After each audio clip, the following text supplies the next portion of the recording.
Update dunia kripto 29 November 2021. Jadi ini sesuai analisa kita yang kemarin ya.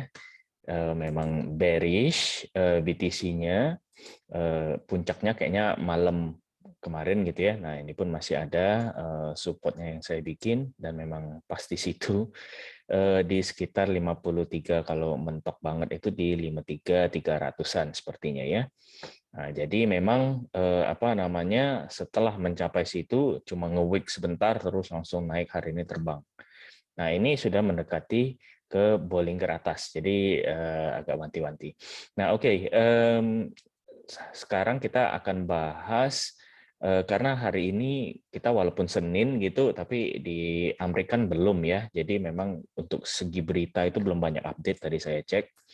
Kita coba seperti biasa lihat Fear and Greed dulu nih. Fear and Greed hari ini itu harusnya sih naik ya. Oke, jadi 33. Ini pun masih perhitungan update 29 November. Oh ya, baru berarti. Berarti 33, tapi masih dalam tahap fear. Oke. Untuk on-chain signalnya masih sangat bearish. Ini juga masih netral ya, exchange sama derivatifnya. Kalau dilihat dari apa namanya open interest, ini yang per jam itu juga nggak banyak perubahan, malahan agak turun sedikit. Funding rate agak naik. Ya, LTH SOPR masih flat. Jadi nggak begitu banyak perubahan sebenarnya. Kalau dari itu ya kita lihat ya. Untuk kalau misalnya kita lihat dari time frame agak jauh, 1 harian. Nah, ini sorry, kita biasanya lihat ini dulu deh. Nah, technical indicator yang sudah di set otomatis gitu ya. Untuk 1 harian masih netral. Oke, karena udah tinggi juga sih harganya ya, tiba-tiba pumpnya begitu. 4 jam, buy. Oke, good. 1 jam sedikit turun, tapi masih di daerah buy. Kalau yang 15 menit juga buy. Oke, ini tanda bagus lah ya. Kalau kita lihat memang dalam 1 harian time frame-nya itu, ini kemungkinan memang sampai ke sinilah mentok di 59. Terus juga memang ini kalau dilihat ya, ini kan support besar nih, termasuk 60.000 nih. Karena juga itu juga harga psikologis gitu ya. Jadi kalau bisa tembus itu sangat bagus. Kalau bisa menjadikan itu support, kemungkinan bagus pergerakannya. Nah, kalau belum, ini masih ada kemungkinan bakal turun lagi. Nah, jadi dilihat dulu deh, kalau paling bagus itu memang tembus di 60.000 itu ya. Ini pun masih nggak tembus nih di daerah sini. Jadi pasti agak, menurut saya agak turun sedikit, terus berusaha lagi tembus resisten, dan kita harap ya semoga bisa tembus ya hari ini. Kalau dilihat per 4 jam, nah itu juga pas banget tuh di Bollinger atas tadi kan ya. Nah, jadi ini pasti memang ada penolakan sedikit, penolakan. Nah, baru jadi kalau misalnya mau ngambil posisi long atau spot ya mungkin boleh waktu ditolak tuh. Kira-kira kalau paling bagus ya di sini ya, mungkin ya support baru ini. Nah, itu boleh kita ambil posisi gitu. Karena kemungkinan dia akan naik lagi, mencoba menembus resisten. Dalam 1 jamnya, nah ini udah kelihatan ya penolakannya. Nah, tapi mungkin nggak begitu banyak ya, mentok-mentok tadilah di sini ya, di candle ini. Ya jangan sampai memang lebih dalam lagi kan. Kalau sudah lebih dalam lagi kita justru apa namanya, nanti kembali lagi ke posisi kemarin-kemarin gitu kan ya. Jadi harapannya kalau dari sini kan dilihat MACD bullish nih. Jadi mungkin ya sedikit di sini naik gitu ya. Jadi patokannya untuk resisten tentu 60.000 tadi ya. Sekitar sini. Kalau yang 4 jaman ini nih. 58.200-an gitu ya. Kalau tembus itu good sign sudah. Tapi paling bagus itu yang 1 harian tadi 60.000. Jadi kalau misalnya sudah mendekati itu kita mau ngelong, lebih baik tunggu dulu kalau menurut saya. Apalagi kalau bisa nunggu close candle gitu di 60 ribuan, nah itu udah oke lah ya untuk spot atau ngelong. Kalau untuk BTCD ya ini juga pas kali kena support langsung naik, di sini juga support baru lagi, naik lagi. Nah, mungkin ini akan turun di sini support baru. Jadi dia membentuk higher lows ya. Nah, ini walaupun masih di daerah inilah yang seperti saya bilang kemarin 42, 43 ini masih oke kok. Selama nggak naiknya gila-gilaan, ini ya masih sangat oke. Nah, ini pun kalau kita lihat 4 jam ini resistennya. Ini masih ditolak nih. Jadi mungkin turun sedikit seperti tadi ya. Turun di sini supportnya, terus naik lagi berusaha nembus resisten. Ya begitu, biasanya begitu. Jadi masih oke dan bagus untuk altcoin ya. Kalau dari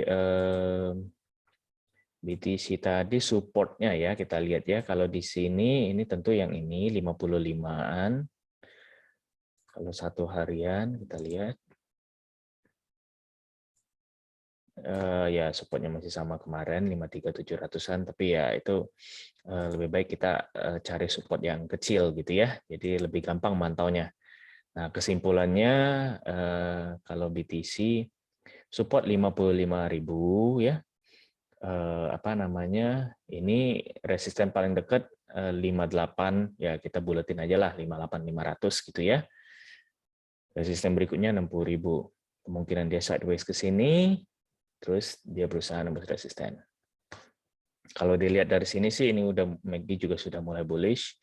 Harusnya sih sideways di sini aja. Kalaupun apa namanya kemungkinan terbagusnya yaitu tembus resisten tadi. Ya, itu untuk secara teknikal. Kalau kita gabungkan dengan open interest dan funding rate sih memang nggak ada perubahan banyak ya.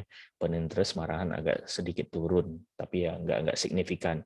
Funding rate juga justru naik gitu. Jadi makanya kalau menurut saya sih lihat posisi itu deh. Support kalau mau ngelong, resisten kalau mau nge-short gitu ya. Itu udah paling aman lah.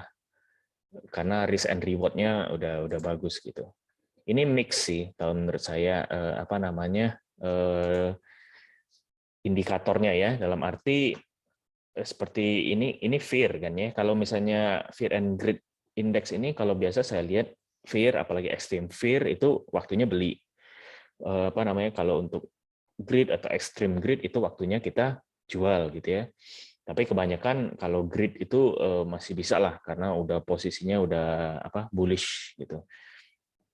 Jadi apa kita bisa masih ngelong gitu. Cuma kalau extreme greed agak hati-hati. Nah, ini berarti kan kita dilihatnya bullish secara nggak langsung ya. Nah, kalau ini tapi bearish gitu. Nah, jadi mix. Kalau ini ya flat lah cenderung ya. Nah, kalau ini juga agak sedikit bearish karena sudah nggak nembus resisten. Makanya kesimpulannya menurut saya tunggu aja dulu dia sideways ke bawah sini. Tuh. Kalau dia tembus banget ya udah tunggu di 60 ribuan gitu. Waktu close candle kita baru ngelong. Jangan dipaksa. Ini wah ini lagi naik kita langsung ngelong, jangan gitu ya. Karena resikonya lebih gede apalagi kalau futures gitu. Kalau spot ya still oke lah, apalagi kalau mau main DCA gitu ya, nyicil. Waktu turun cicil lagi ya still oke. Kalau dari technical sih begitu ya. Terus kalau misalnya kita lihat berita-berita lokal gitu ya. Nah, ini pun sudah memang banyak apa namanya concern gitu ya ke Omicron ini, varian baru apa namanya untuk si corona ini ya. Jadi memang belum langsung hilang begitu kekhawatiran ini. Nah, jadi ada memang ini masih headline gitu. Jadi dari Indonesia pun ini sudah mau bikin aturan baru gitu. Jadi seluruh dunia memang masih apa lihat ke sana gitu ya. Jadi ini bukan berarti kita wah sudah bullish banget ya. Kalau menurut saya sih kita agak redain dulu gitu ekspektasinya. Jadi apa namanya, kita nggak langsung mengambil posisi karena wah sudah naik gitu ya. Apalagi kalau trader kan justru kita lihatnya kesempatan itu waktu turun gitu. Jadi jangan terlalu jangan terlalu greedy gitu ya.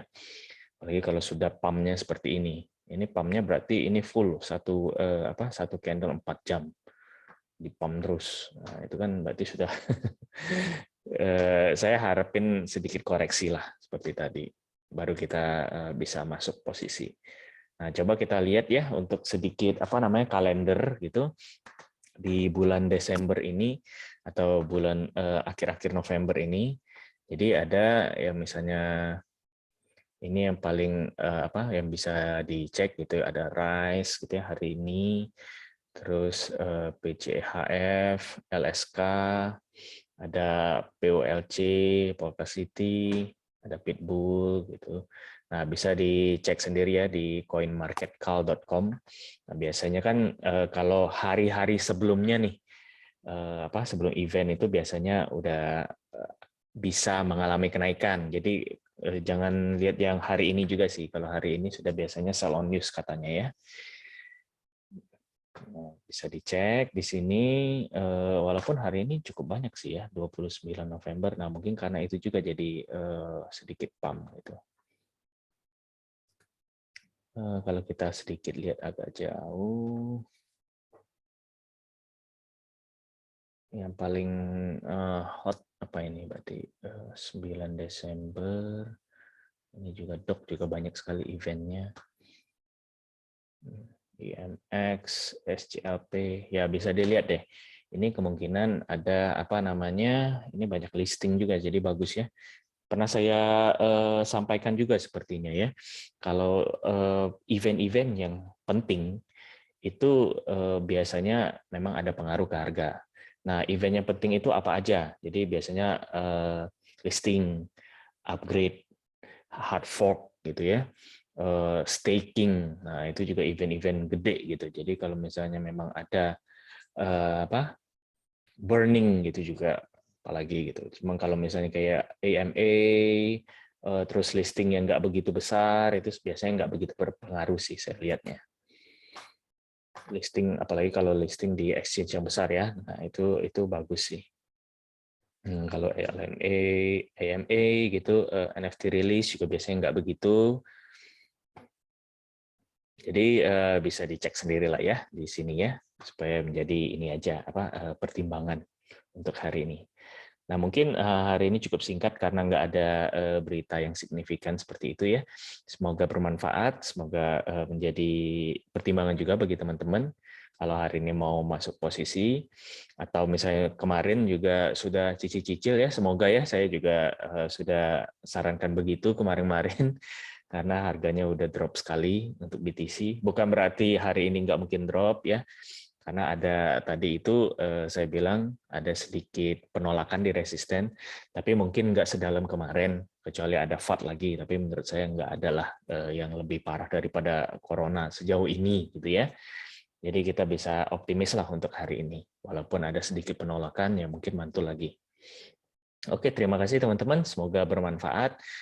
Kalau misalnya suka dengan video saya, bisa bantu like, subscribe gitu ya, dan juga tentu komen kalau misalnya ada video-video tertentu yang ingin dibahas atau poin-poin tertentu. Nanti saya coba cari waktu kalau misalnya memang bisa dibahas ya, dan juga share ke teman-teman yang lain supaya bisa berbagi manfaat. Oke, terima kasih.